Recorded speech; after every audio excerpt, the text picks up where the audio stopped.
오늘 우리에게 주신 하나님 말씀은 이사야서 33장 5절에서 6절 2절까지만 제가 읽겠습니다. 여호와께서는 지존하시니 이는 높은 데 거하심이요 공평과 의로 시온에 충만케 하심이라. 너희 시대에 평안함이 있으며 구원과 지혜와 지식이 풍성할 것이니 여호와를 경외함이 너의 보배니라. 아멘. 자리 앉겠습니다.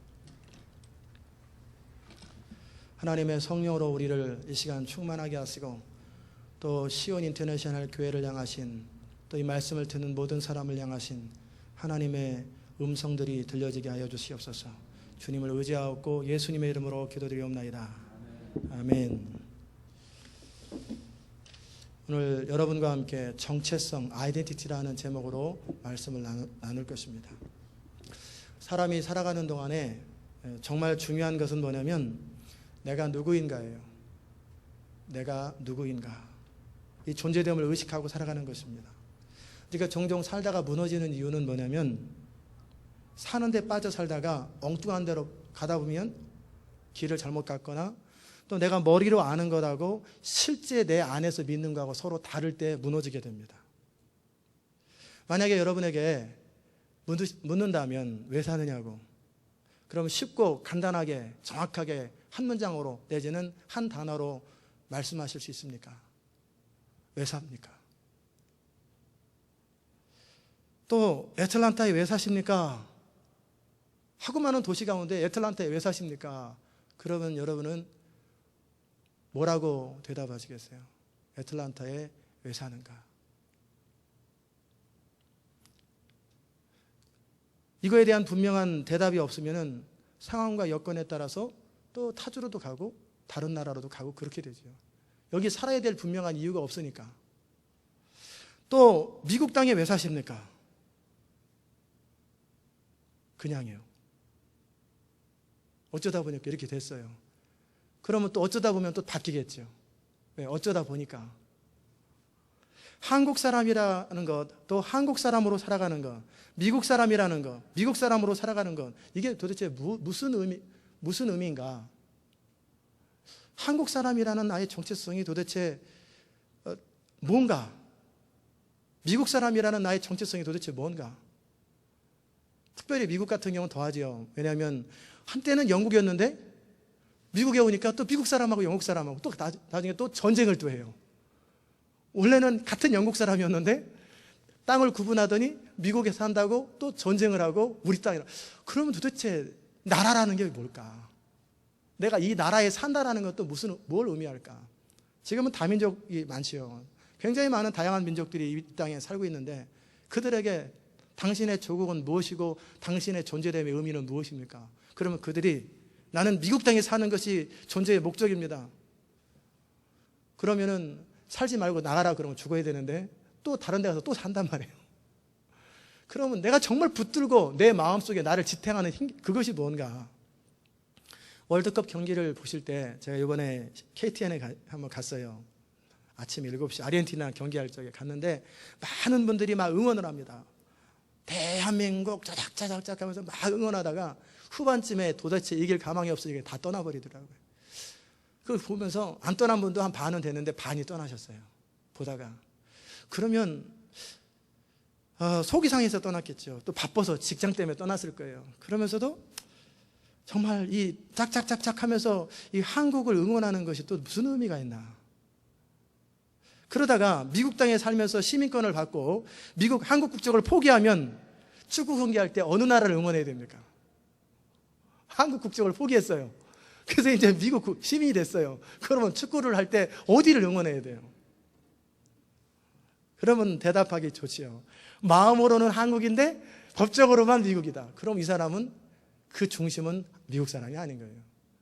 그게 바로 미국의 아이덴티티의 문제예요. 미국이 가장 지금 심각하게 고민하는 것이 이 다음 세대들이 미국에 대한 정체성이 없어요. 그렇다면 또 미국의 정체성을 또 갖는 건 뭐예요? 그런 부분이 바로 우리가 중요하게 생각하는 거예요. 또 이제 좀 더 곤란한 질문입니다. 축구를 할 때 미국하고 한국하고 서로 하면 누구를 응원할까? 이건 그래도 괜찮은데 전쟁이 일어납니다. 사우스 코리아하고 노스 코리아하고 합쳐졌어요. 통일이 돼가지고 어떻게 하다가 미국이랑 한국이랑 전쟁이 났어요. 그러면 여기 미국 시민으로 살아가는 여러분은 어디를 응원해야 됩니까? 어디 군인에 참여해야 돼요? 이게 바로 우리는 별 생각 없이 별일 없이 사는데 심각하게 우리가 생각해야 될 아이덴티티의 문제예요. 정체성의 문제예요. 미국에 살고 있는 이유가 단지 살기 편해서 자녀들 공부시키는데 좋기 때문이라면, 만약에 살기 힘들어지고 자녀들이 타락하고 오히려 미국 문화에 물들어가지고 더 나빠졌다, 한국에 있는 친척들의 자녀들과 비교하니까 얘네들이 너무 엉망이다, 그러면 어떻게 하겠어요? 짐 싸들고 한국 가겠죠. 왜? 살아야 하는 이유가 단지 자녀 교육이었고 좀 더 나은 환경이었기 때문에. 미국이 공항으로 굉장히 심해지고 살기가 힘들 때 과연 이 미국 땅을 위해서 기도하고 품고 정말 이 땅을 위해서 희생할 준비가 되어 있나? 그건 또 퀘스천이에요. 난 그 생각 안 하는데요. 좋을 때만, 축구 경기 이길 때만 박수치고 대한민국 하다가 지면은 나 지는 거 관심 없어. 이기는 데 관심이 있지. 나에게 유익할 때만 미국이고 유익하지 않으면 이건 남의 나라고. 그건 문제가 있는 거예요. 이게 다 아이덴티티의 문제예요. 정체성의 문제. 이스라엘 백성이 전 세계에 흩어져 2000년 동안 살았습니다. 전 세계 2000년 동안 흩어져 살았어요. 그런데 그들의 아이덴티티, 정체성을 유지하고 2000년 만에 도로 그대로 왔는데 2000년 전이나 지금이나 똑같아요. 달라진 게 없어요. 한국에서 일제 식민지로 36년 동안에 무슨 일이 있었냐면 언어도 잊어버리고 많은 대다수 사람들이 그냥 일본에 동화되어서 일본 사람하고 사는 것도 괜찮다. 반만년 유구한 역사, 그게 무슨 의미가 있냐? 사는 게 중요하지. 그러면서 다 포기해버립니다. 물론 이제 그 일본이라는 나라가 한국을 진짜 같은 민족으로 여기고 동일하게 다 똑같이 여기면 그나마라도 괜찮은데 차별 대우 다 받으면서, 그러니까 억울하니까 독립을 한 거 아니에요. 만약에 차별이 로마처럼 차별을 하나도 안 시켰다면, 로마는 정복하면 차별 안 하거든요. 똑같은 시민권을 줘요. 똑같은 혜택을 줘버려요, 로마는. 그러니까 로마가 제국으로 확장되는데 굉장히 유익했어요. 왜냐하면 그냥 약소민족으로 사는 것보다 로마에 딱 정복되었어요. 힘으로 졌어요. 그런데 로마 시민권을 다 줘버려요. 똑같은 혜택을 다 줘요. 그러니까 그냥 기꺼이 로마 시민이 돼버린다고요. 자, 이런 게 다 정체성의 문제예요. 그런데 유태인들은 2000년이 지나도록 그들 가슴속에 변하지 않는 그것이 있어요. 그게 뭐냐면 하나님의 백성이라는 거, 우리가. 그리고 우리는 아브라함의 후손이라는 것. 그들이 잘못되었지만 언젠가 메시아가 올 거라는 것. 이것을 붙들고 그들이 버텼던 거예요. 2000년을.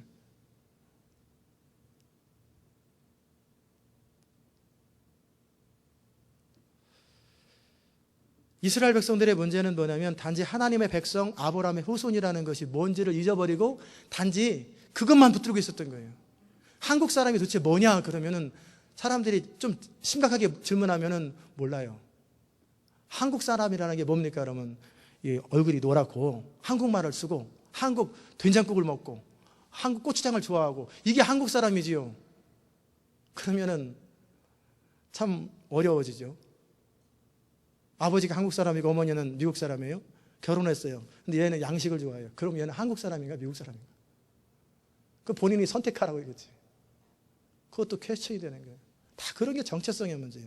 이스라엘 백성들의 문제는 내가 하나님의 백성 아브라함의 후손이라는 것, 그거 하나 붙들고 2000년 동안 버텼는데, 근데 그들이 계속해서 그렇게 고통당하는 정말 중요한 이유는 뭐냐면 하나님의 백성이 무엇을 해야 되고 어떤 부르심이 있고 어떤 사명이 있는지 그들은 그 생각은 안 해요.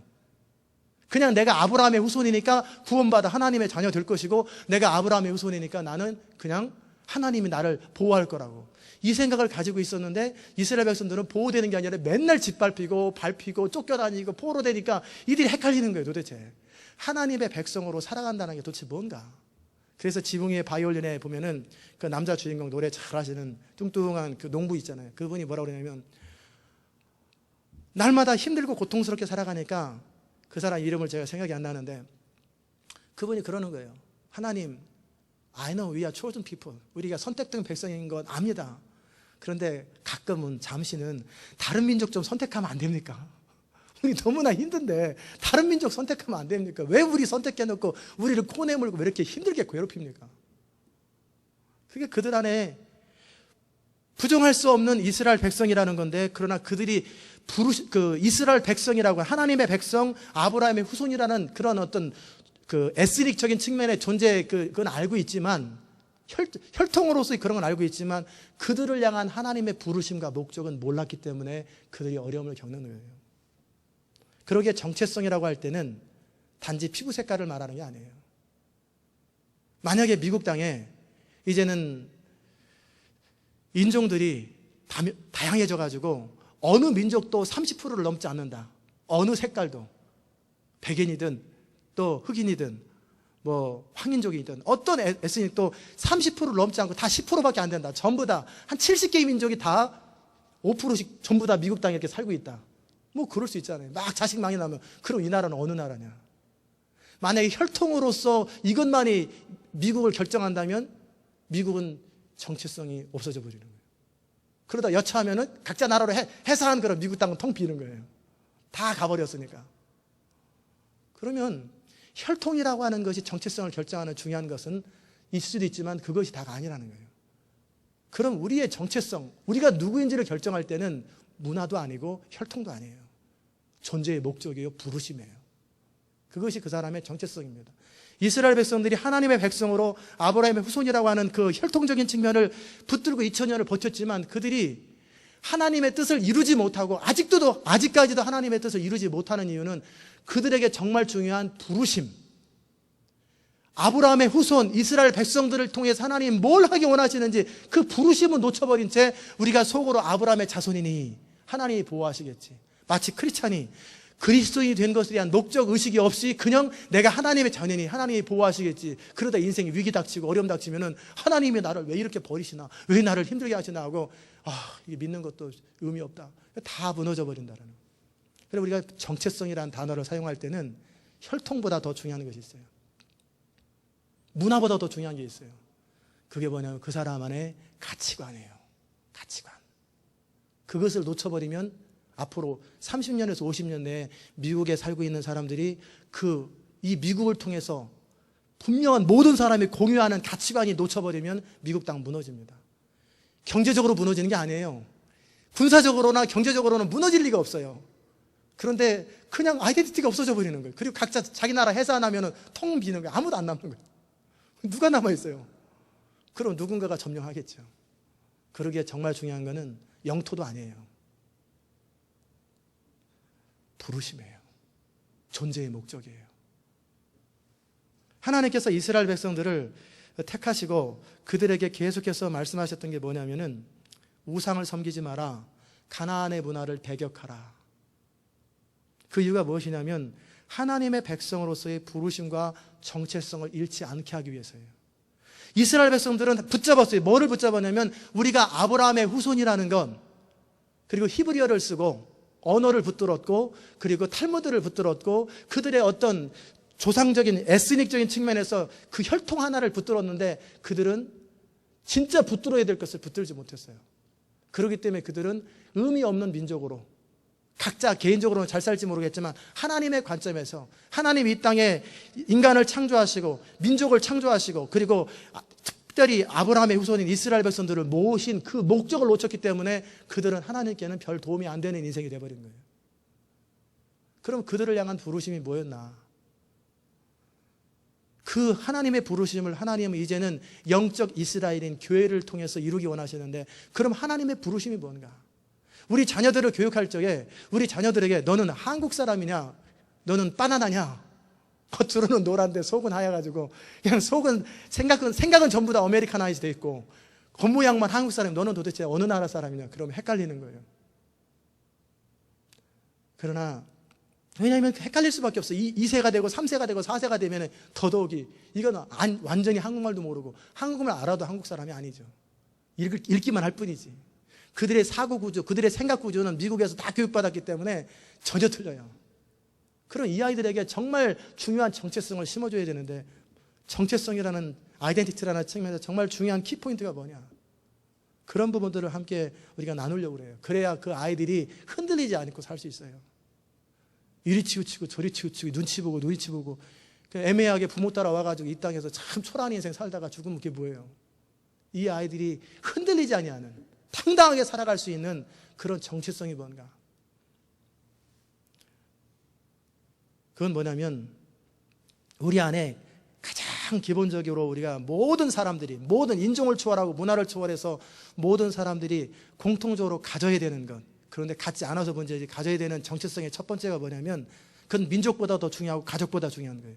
그건 뭐냐면 우리는 하나님에 의해서 창조되었다라는 거예요. 아멘이십니까?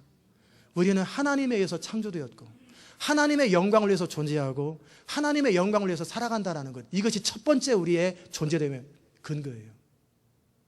두 번째, 그 하나님의 자녀로 이제 우리가 하나님의 백성으로 창조되었는데 타락한 아담의 후손의 자손이기 때문에 우리는 여전히 자기가 주인인 줄 알고 그렇게 막 살아가요. 그래서 하나님은 그런 우리를 불쌍히 여기셔서 이스라엘 백성들을 선택하셔서 그들을 통해서 사명을 주셨어요. 왜냐하면 어차피 하나님께서 사람을 통해서 일하셔야 되니까 누군가를 통해 일하셔야 된다면 그래도 그 온 열방 가운데 가장 괜찮은 사람 한 사람 보니까 아브라함이 제일 괜찮았어요. 노아가 괜찮은 것처럼. 노아 당시 때는 민족이 따로 구분되지 않았으니까 노아는 우리 전 인류의 조상이고, 그런데 노아처럼 괜찮은 사람 한 사람 딱 보니까 이스라엘 민족의 누구예요?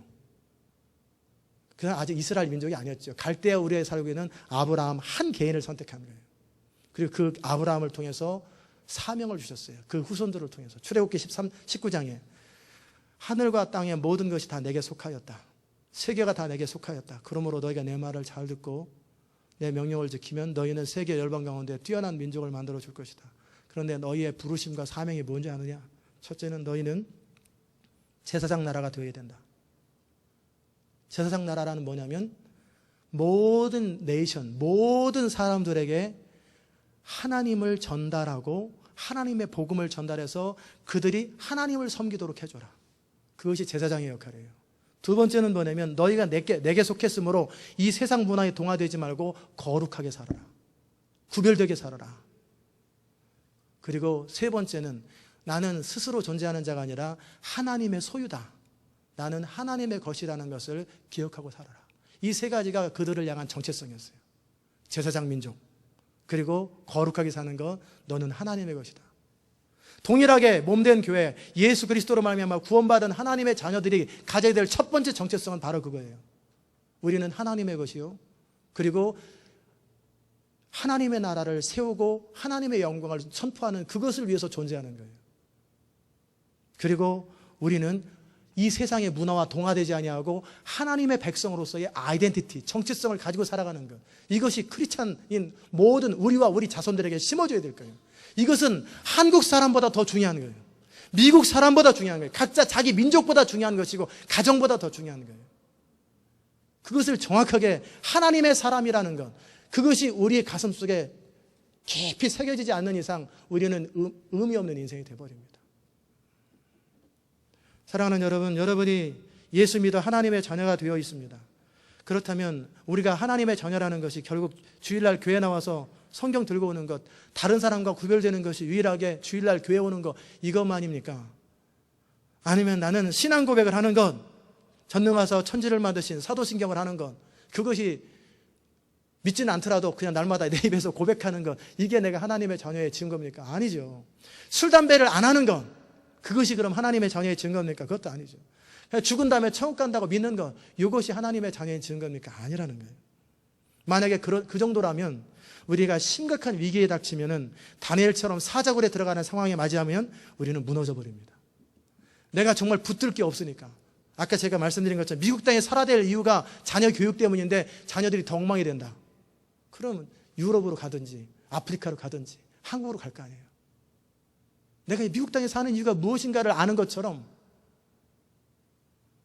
애틀란타에 살고 이것이 무슨 이유인지 아는 것처럼 내가 하나님의 사람으로 산다라는 것이 도대체 무언가, 이것을 정확하고 클리어하게 아는 거예요. 흔들리지 않도록 그것을 붙드는 것, 이것이 나를 붙들게 하는 힘이고 우리를 버티게 하는 힘이에요. 내가 그리스도인이라고 하는 것, 이것이 내 목숨을 걸 만한 가치 있는 일인가? 그리스도인이라는 것은 즉 그리스도처럼 사는 거예요. 그리스도처럼 산다라는 것은 예수님이 하나님 아버지의 뜻을 위하여 목숨까지 버리는 거예요. 하나님이 부르시는 그 부르심과 목적을 위해서 자기 가족도 버리고 자기 목숨까지 버리는 거예요. 그렇다고 팽개친다라는 게 아니라 필요하다면 가족이 반대해도 기꺼이 하나님의 부르심을 위해서 가는 거예요. 사자굴에 들어가는 거예요. 이게 그리스도인이라고 그러는 거예요. 또 그리스도인이라고 할 때는 하나님이 우리를 보호하시고 하나님이 우리 인생을 책임진다라는 확신이 있는 거예요. 하나님은 하나님의 자녀를 포기하지 아니하시고 책임지십니다.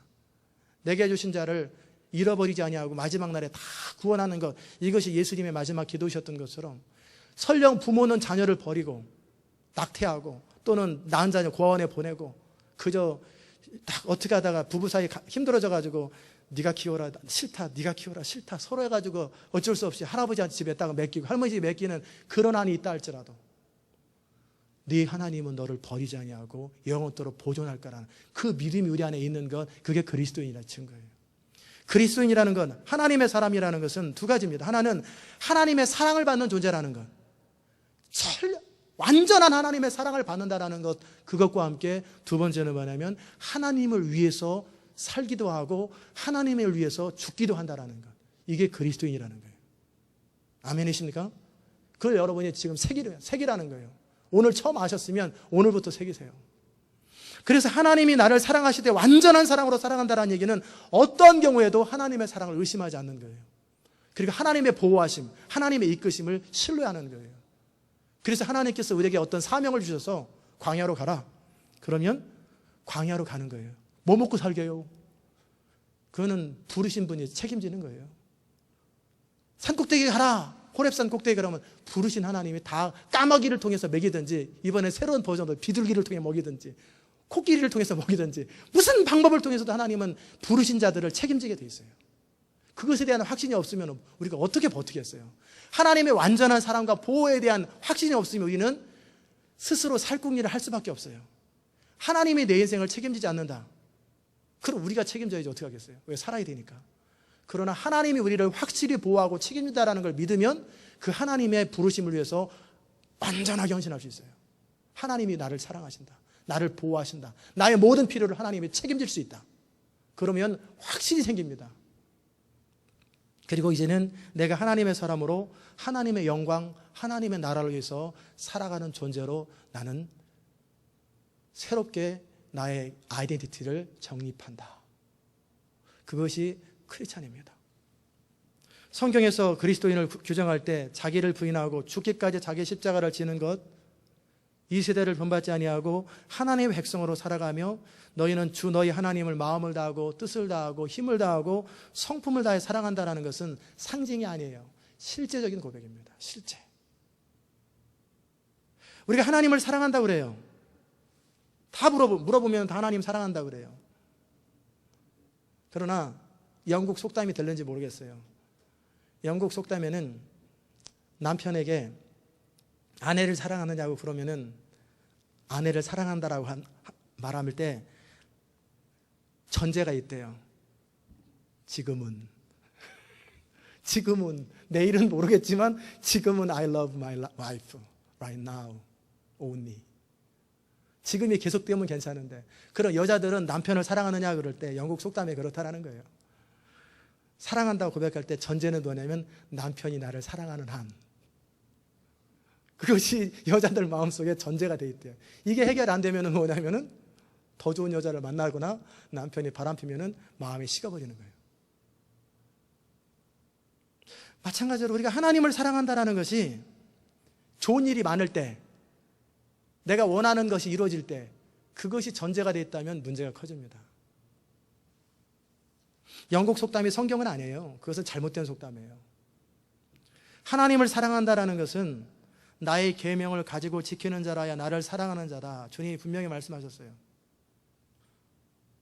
그러면 하나님이 성경을 우리에게 주셨고 우리가 성경대로 살으라고 그랬는데, 그러면 내가 목숨을 걸고 지키는 성경 구절이 뭔가? 어떤 경우에도 나는 그 성경 말씀을 붙든다. 그게 뭐가 있나? 보면은 없어요. 특별히 붙들고 있는 게 없어요.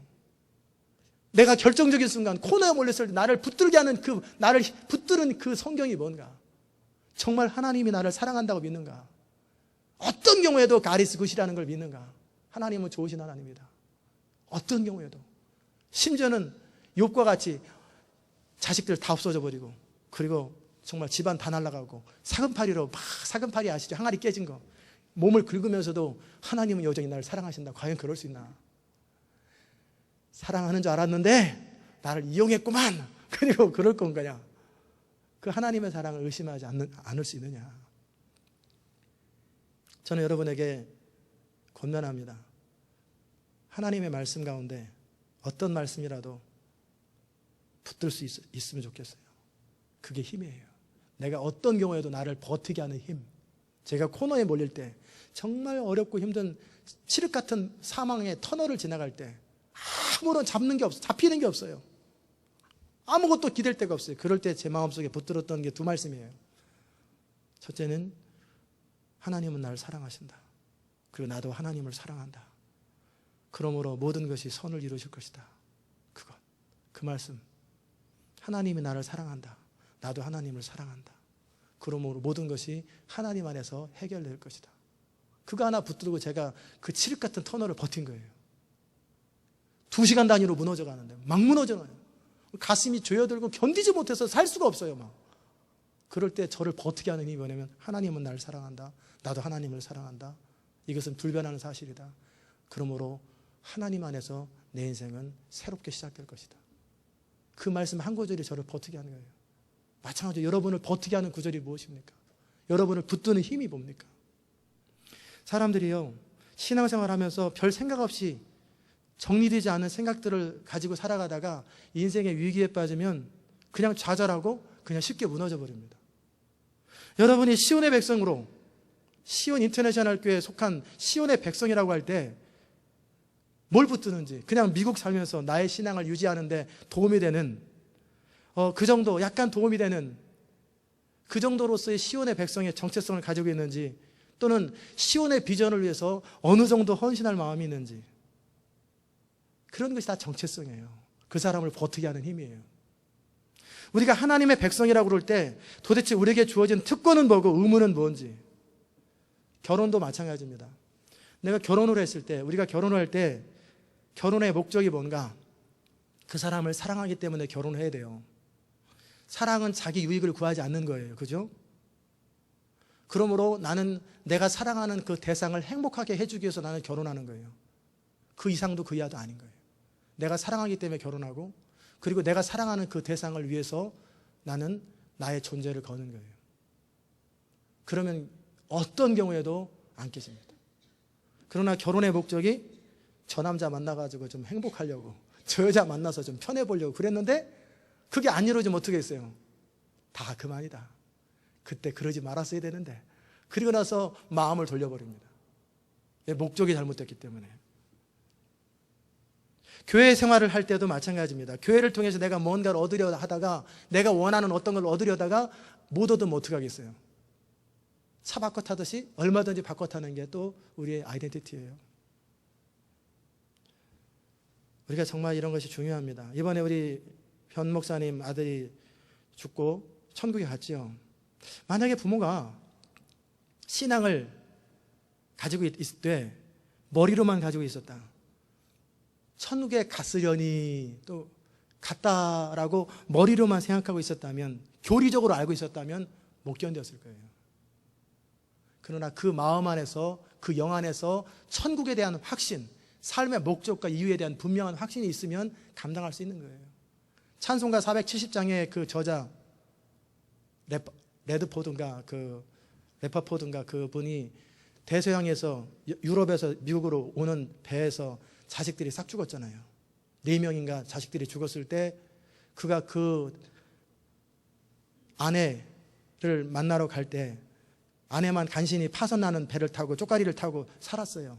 그랬을 때 그 아내를 만나러 가는 현장에 선장이 여기입니다 그럴 때 그분이 찬양을 했잖아요.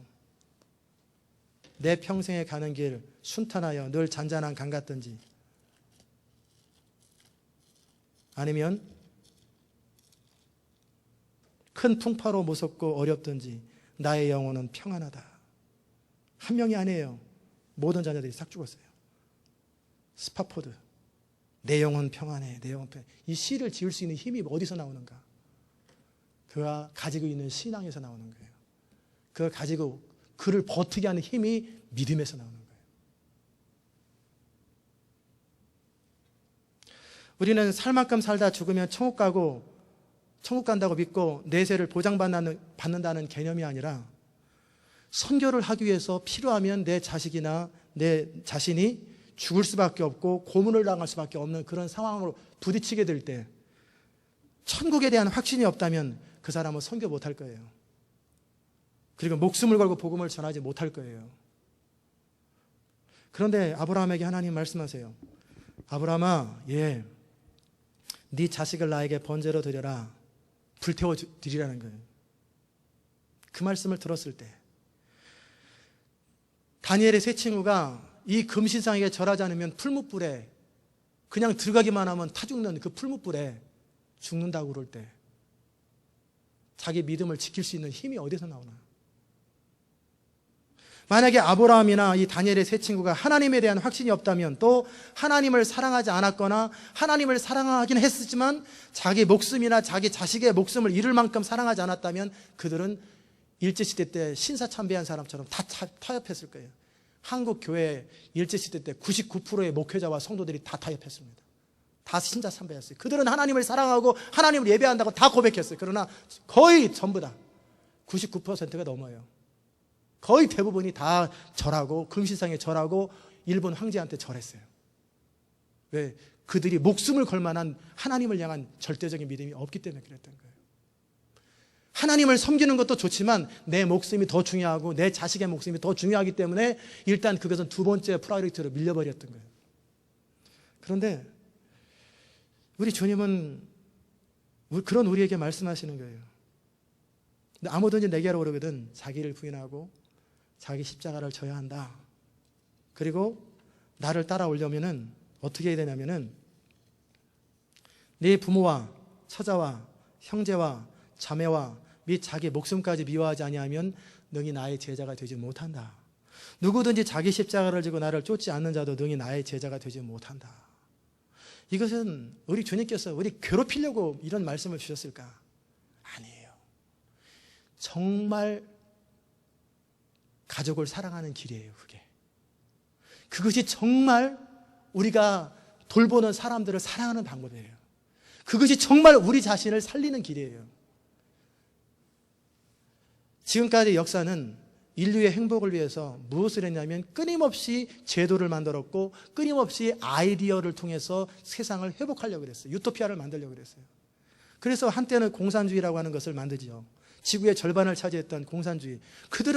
그들이 생각했던 이념, 아이디올로지, 이것을 가지고 세상이 행복해질 거라고 생각했어요. 그러나 그것은 아니었죠.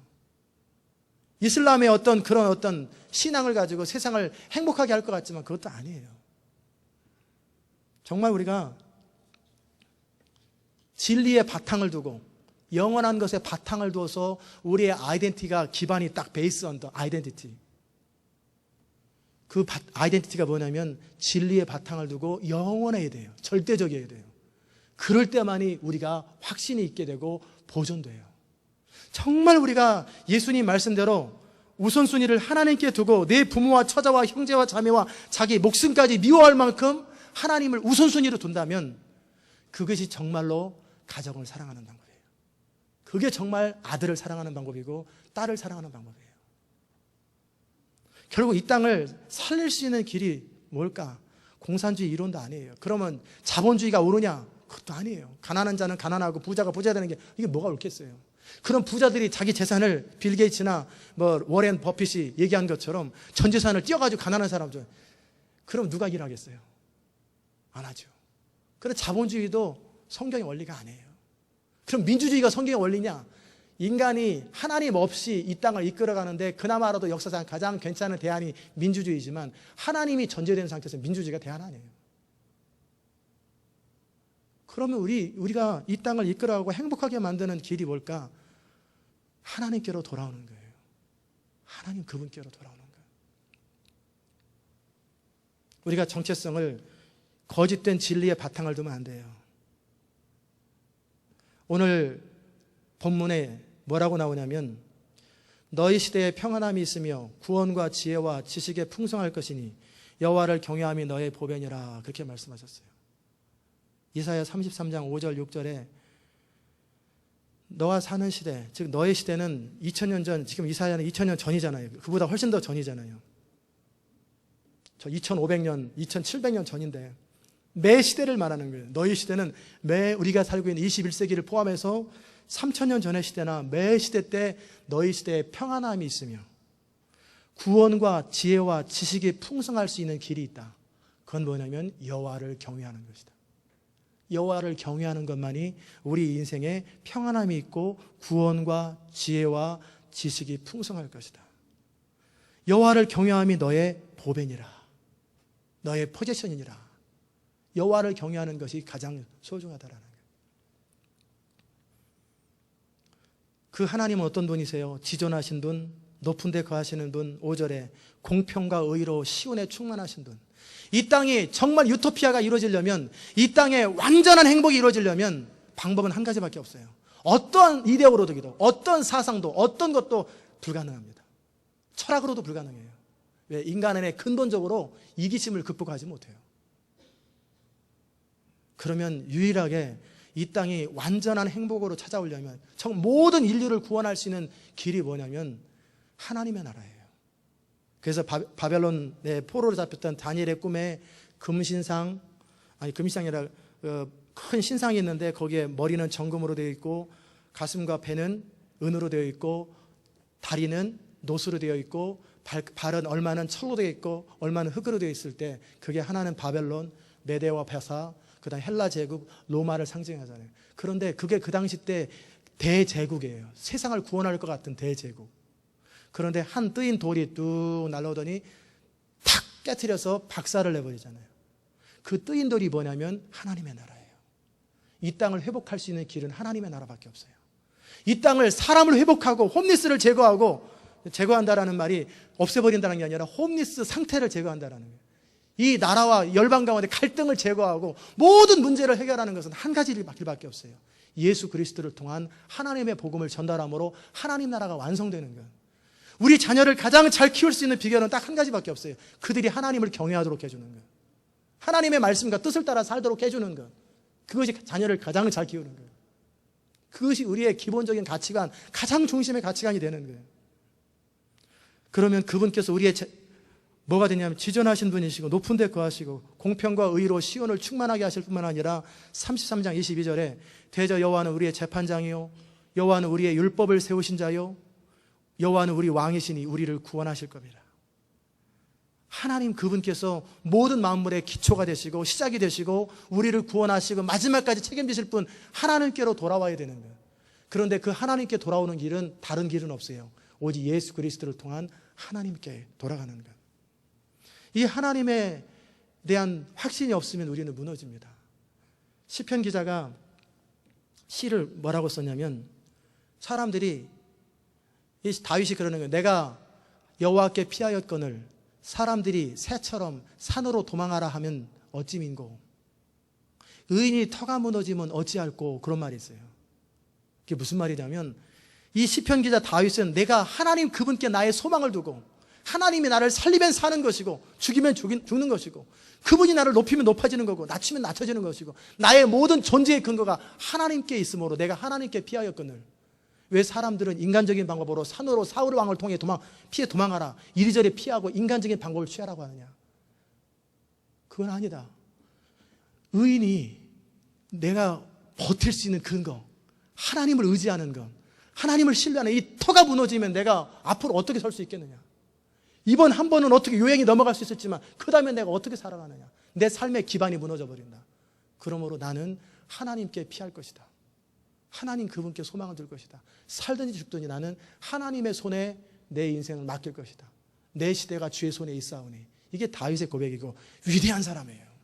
그렇기 때문에 하나님은 다윗을 통해서 열방을 회복하시는 거예요. 이 시대 하나님이 찾는 사람이 바로 그런 거예요. 하나님에 대한 분명한 신앙의 고백이 있는 사람들. 의인이 터가 무너지면 어찌 서리요. 우리 존재의 기반을 둘 수 있는 것, 그게 하나님과 그분의 약속이에요. 저는 오늘 여러분이 그냥 막연하게 교회를 다니고 성경을 읽고 도움이 되는 것들 받아들이고 그렇지 않으면 그런가 보다 하고 어찌 되겠지, 막연하게 생활하는 거기서 벗어나기를 원하여 이 말씀을 드립니다. 너희 시대, 우리의 시대에 평안함이 있으려면 구원과 지혜와 지식의 풍성함이 있을 거라고 그랬는데, 그 이유는 여호와를 경외하는 거예요. 하나님을 경외하는 게 무엇입니까? 하나님의 입에서 나온 말씀이 생명인 줄 아는 것. 그저 나 하나님 사랑합니다, 하나님을 예배합니다. 바리새인과 서기관도 다 그랬어요. 그러나 예수님은 정확하게 그들의 중심에 너희들은 돈을 사랑하는 자요, 너희들의 명예를 사랑하는 자요. 저는 참 이해할 수 없는 게 그거예요.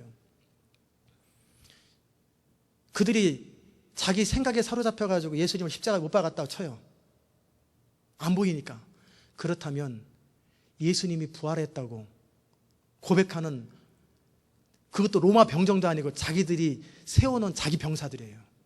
제사장들의 병사들이에요. 그 고백을 듣고 정상적이라면 무덤에 가서 확인하고 우리가 잘못했다고, 우리가 진리를 거스렀다고 이래야 되잖아요. 그들이 진짜 하나님을 경외했다면.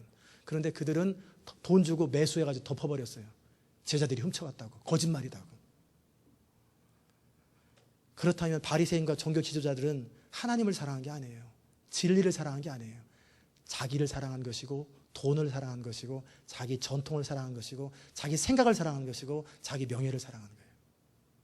그래서 예수님께서 그들 안에 뭐라고 그러냐면, 너희가 입술로 하나님을 존경하고 하나님을 사랑한다고 하는데 너희 중심은 하나님께 멀고 너희 마음에 하나님을 사랑하는 것이 없는 것을 나는 알았노라.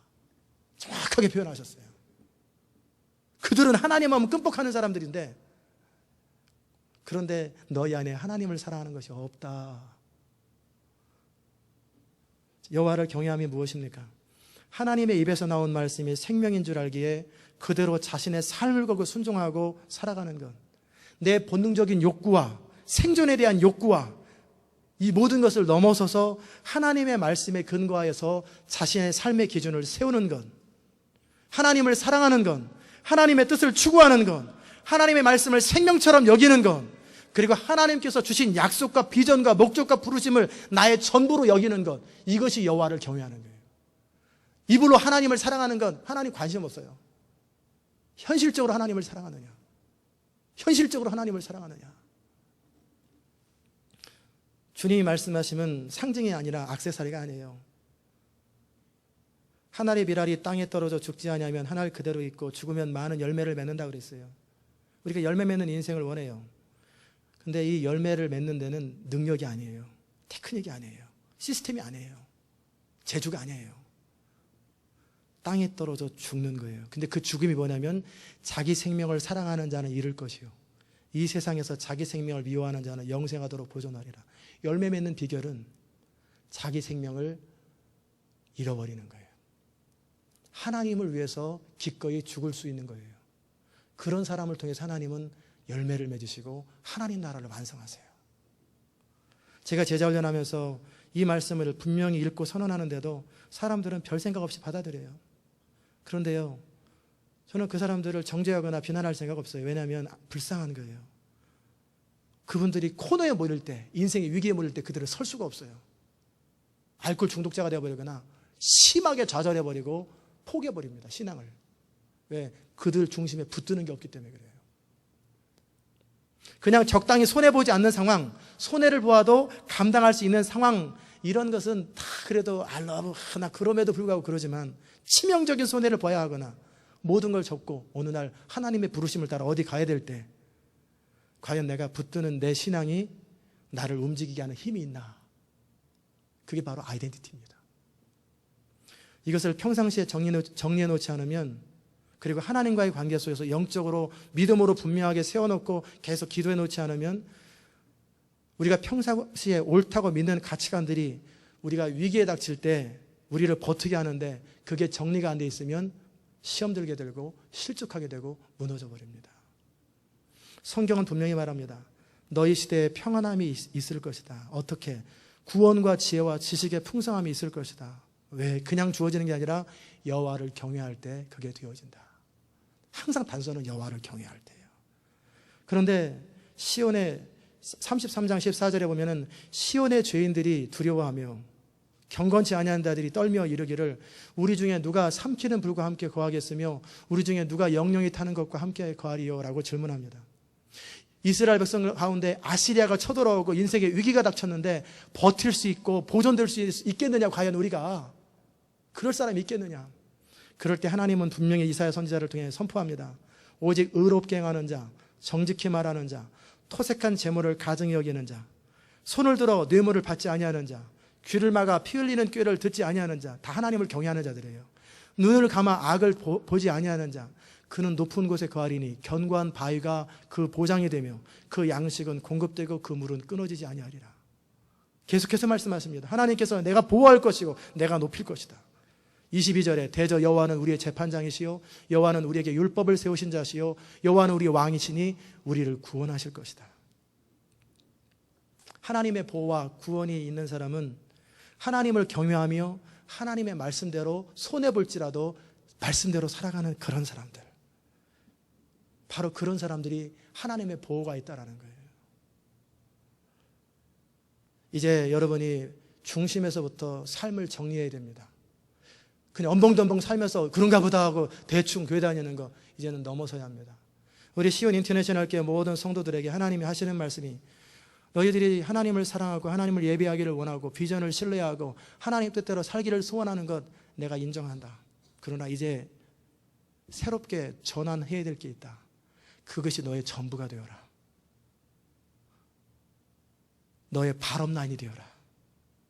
하나님의 비전을 신뢰하는 것, 하나님의 영광을 위해 살아가는 것, 그러게 나를 향하신, 우리를 향하신, 이 교회를 향하신 하나님의 뜻과 목적과 부르심에 자기 존재를 걸어라. 그걸 하나님이 말씀하시는 거예요. 그 하나님의 음성을 들으시기 바랍니다. 이제는 우리 입장이 아니라 하나님의 입장에서 한번 살펴보십시다. 이 말씀을. 하나님께서 이 시대 가운데 어떤 사람을 사용하기 원하실 때 어떤 사람을 사용하시겠어요? 매 시대 때마다 하나님은 중심을 살피시는 분이세요. 그래서 그 사람에게 능력을 베푸시고 그 능력을 통해서 하나님께서 그 하나님 나라를 선포하시고 하나님 나라를 확장하시는 모세와 같이 다윗과 같이 어떤 사람을 사용하시는데 누구를 사용할까? 여전히 자신의 욕구와 이기심과 결국 중요한 건 나지, 내 가족이지, 이런 사람일까? 나와 관계된 것으로 가득 찬 사람일까? 아니면 머리로는 아는데 실제 믿는 것이 없어서 날마다 흔들리는 사람을 통해 일하실까? 아니면 자기 나름대로 교리를 가지고 있는데 그게 하나님과 뜻관없는 공산주의 교리나 이슬람 교리나 또는 신학교에서 배웠던 그런 교리, 머리로만 알고 있는 그 교리를 가진 바리새인과 사두개인 같은 그런 사람을 통해 일하시라. 그런 사람 사용하시겠습니까? 아니면 하나님을 사랑한다고 말하는데 결정적인 순간에는 타협하고 여전히 게으르고 여전히 자신의 감정이 중요하고 자존심이 위해서 날마다 무너지는 그런 사람을 통해 하나님이 일하실까? 아니겠지요. 생각해봐도 뻔하죠.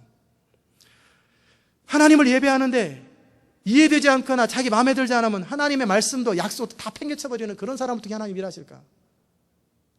분명히 우리 교회 성도 가운데 떠나신 분 가운데 저한테 그분이 말씀하셨어요. 하나님이 이 교회를 떠나지 말라고 3번을 말씀하셨습니다. 그래도 떠나셨어요. 하나님의 뜻보다 더 중요한 것이 있었나 봐요. 그게 뭔지. 그러나 하나님의 뜻보다 더 중요하게 여기는 모든 것을 성경은 견고한 진이라고 합니다. 깨트려야 될 대상이에요. 가장 중요한 건 하나님의 뜻이에요. 21세기 시대적 부흥의 통로로 하나님의 영광을 선포할 사람으로 세우시며 열방에 하나님의 구원을 베푸시려고 할 때 하나님이 사용하실 사람은 누구일까? 정말 하나님의 영광을 사랑하고 하나님의 나라를 추구하며 온 마음으로 하나님의 뜻을 따라 행하며 성령을 따라 살아가는 사람이 아니겠습니까? 그 사람이죠. 하나님의 뜻을 위해서라면 자기 목숨을 아끼지 않은 그 사람, 때로는 이해되지 않지만 성령이 말씀하시면 어려움이 있어도 여전히 하나님의 약속을 붙드는 그 사람 아니겠습니까? 누가 시온의 영광스러운 비전을 위해서 하나님께서 남겨놓으신 사람이 누굽니까? 또한 시온의 영광스러운 비전을 이루기 위해서 하나님의 세워가시는 사람의 모습이 어떤 모습입니까? 누가 예수님의 제자입니까? 누가 하나님을 사랑하는 사람입니까? 누가 하나님을 경외하며 하나님의 뜻을 위해서 온전히 드려진 사람입니까? 돈보다 예배를 사랑하는 사람, 자존심보다 하나님의 뜻을 사랑하는 사람, 이기심보다 하나님의 나라를 추구하는 사람 아니겠습니까? 이제 우리의 태도로 우리의 입장을 분명히 해야 합니다. 그리고 바른 가치관을 가지고 살아가야 돼요. 하나님의 진리의 말씀에 근거해서 우리의 가치관을 셋업해야 됩니다. 주 너희 하나님을 마음을 다하고 뜻을 다하고 힘을 다하고 성품을 다하고 목숨을 다하여 사랑하는 것, 그리고 그 하나님의 뜻을 순종하고 그 하나님을 영화롭게 하는 것이 인생의 목적이어야 되는 것. 그리고 매 시대 때 이거는 수천 년 동안 대대로 모든 사람에게 똑같은 거예요. 같은 거예요. 그러나 매 시대 때마다 하나님이 그 사람에게, 그 교회 공동체에게 주신 사명과 부르심이 있어요. 그 부르심과 목적을 따라 살아가는 것, 그것이 바로 하나님이 요구하시는 거예요. 우리 안에 바텀라인이라고 있지요. 바텀라인. 가장 기본적이고 마지막 순간까지 버티게 하는 것. 제가 가끔씩 이것에 대해서 언제 화가 나는가, 언제 좌절되는가, 언제 심하게 정말 흔들리는가, 그것이 뭔가. 바텀라인이에요. 그게 무엇 때문에 두려워하는가, 그 두려움의 이유가 뭔가. 제가 어디서 들었던 말씀이라 우리 아들에게 얘기를 해줬어요. 여러분에게도 동일하게 얘기합니다. 하나님 말고는 아무것도 두려워하지 않는 거예요. 나의 어떤 상태나 어떤 조건이나 환경, 어떤 사람도, 어떤 돈이 없는 상태든지, 어떤 코너에 다윗처럼 쫓겨다니는 상태든지, 그 어떤 것도 두려워하지 않는 거예요. 하나님만을 두려워하는 거예요. 그리고 부끄러움은 뭐냐면 죄 짓는 것 말고는 어떤 것도 부끄러워하지 않는 거예요. 하나님의 뜻을 어기는 것만 부끄러워하는 거예요. 나머지는 가난해도 괜찮고 초라해도 괜찮아요. 부끄러운 게 아니에요. 죄 짓는 것만 부끄러워하는 거예요. 그리고 자랑할 게 뭐냐? 내가 뭐를 가진 것을 자랑하지 말고 십자가만을 자랑하는 거예요. 예수 그리스도의 십자가의 복음만을 자랑하는 거예요. 굳이 또 자랑할 게 있다면 나의 약함을 자랑하는 거예요. 내가 약할 때 강함 되시는 그리스도. 따라 삽시다. 하나님 외에는 아무것도 두려워하지 않는다. 죄 위에는 아무것도 부끄러워하지 않는다. 십자가 외에는 아무것도 자랑하지 않는다. 이게 하나님을 경외하는 사람의 증거예요. 그것이 우리의 바람난이 되어야 돼요. 우리 가슴 깊은 곳에 붙들고 어떤 경우에도 흔들리지 않는 그것이 바람라인이에요. 그게 하나님을 경외함이에요. 우리가 날마다 읽고 배우는 성경의 인물들, 아브라함이 믿음을 지킬 수 있었던 근거, 모세가 흔들리지 아니하고 원망하지 않고 하나님의 부르심과 사명을 감당할 수 있었던 힘, 이스라엘 백성들이 쉽게 무너지고 원망하며 우상 숭배하는 이유, 다니엘이 사자굴에 들어갈 수 있는 이유, 에스겔이 심지어는 자기 부인을 데려가는 그런 어려움 속에서도 여전히 선교할 수 있는 이유, 사도 바울이 믿음을 지키며 순교하기까지 헌신할 수 있는 모든 이유, 기독교 교회사 가운데 수많은 사람들이 복음 때문에 죽었는데 그들이 그렇게 살 수 있는 힘이 뭡니까? 하나님을 경외하는 거예요. 하나님을 사랑하는 거예요. 그것이 전부입니다. 모두 하나님을 사랑하는 것, 하나님을 신뢰하는 것, 하나님의 보호하심을 믿고 영원한 천국을 믿고 눈에 보이는 것보다 눈에 보이지 않는 하나님과 그분의 약속을 신뢰하고 살았던 그 사람들을 통해서 이 땅의 역사는 진행되어 왔고 하나님 나라는 확장되어 왔어요. 사람들이 그냥 별 생각 없이 살아갑니다. 그러나 코너에 몰리면 당황하고, 그리고 긴 것이 목숨이라고 그냥 그때 또 처신하고 살아갑니다. 이건 사는 게 아니에요.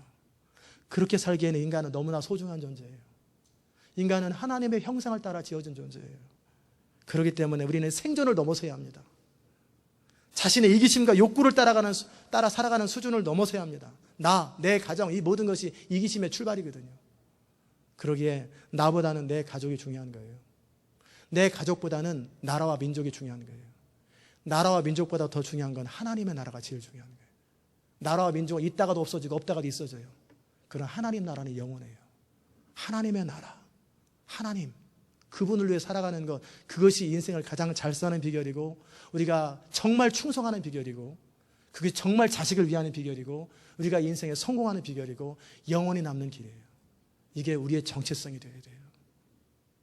영원한 진리에 근거하고 삶의 분명한 이유와 목적이 있는 것. 그렇게 할 때 주님은 약속하셨습니다. 너희 시대에 평안함이 있을 것이다. 구원이 있을 것이다.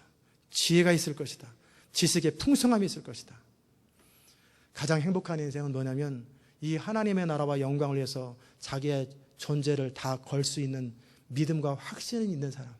이 사람이 가장 행복한 사람입니다. 이런 축복이 넘쳐나시기를 주의 이름으로 축원합니다. 기도하십시다. 하나님 아버지 감사합니다. 오늘도 주님 앞에 나와 기도하게 하셔서 감사합니다. 주의 음성을 듣게 하셔서 감사합니다. 이제는 말과 혀로만 사랑하지 아니하고 삶으로 현실적으로 실제적으로 하나님을 사랑하고 하나님의 나라와 영광을 사랑하는 주의 귀한 백성들 될 수 있도록 은혜 베풀어 주시옵소서. 우리가 매 시대 영원히 변치 않는 하나님과 하나님의 약속을 신뢰하고 살아가되 21세기 이제 우리 공동체 안에서 우리를 통해서 이루기 원하시는 하나님의 꿈, 하나님의 비전, 하나님의 부르심과 목적을 따라 살아가는 것이 그것이 결국 하나님을 사랑하는 것이오니 우리가 그렇게 하나님을 사랑함으로 후회 없는 인생 살아갈 수 있도록 은혜 베풀어 주옵소서. 예수님의 귀하신 이름으로 기도드리옵나이다. 아멘.